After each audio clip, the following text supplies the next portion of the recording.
President, ladies and gentlemen, colleagues, here is the answer. The focus of the work is on the Planning and Procurement Assistance Act, the Articles Act on Military Security, the draft law on a new military service, the adoption of the National Space Security Strategy, and the strengthening of the German and European arms industry, especially in future technologies such as drones and drone defense. Mr. Brandner has the floor for a follow-up question.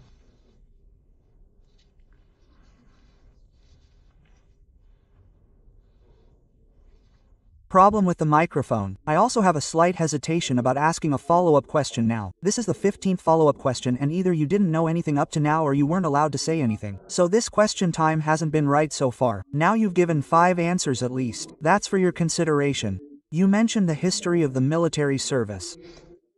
The priority goal is to recruit around 60,000 additional soldiers. To achieve this, the Bundeswehr needs to be made more attractive, so I hear. I ask this in the hope that the answer is neither secret nor that you know the answer. My question is, how exactly is the Bundeswehr supposed to become more attractive, and what amounts have been earmarked in the federal budget to attract 60,000 or 1,000 additional soldiers to the Bundeswehr voluntarily? For the specific amounts in the budget, I refer to the budget that will be provided. However, I would like to say on the matter at hand that we, as the Federal Mission of Defense, will continue to intensify measures to recruit and retain personnel and will consistently continue existing programs to increase the attractiveness of the service.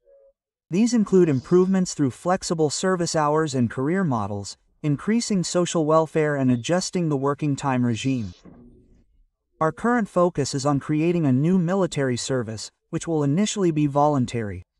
The criteria of attractiveness, meaningfulness, and contribution to growth potential are guiding principles for our ministry in the new design of this service. We assume that significantly increased appreciation through meaningful service combined with attractive qualification opportunities will permanently increase willingness to perform military service.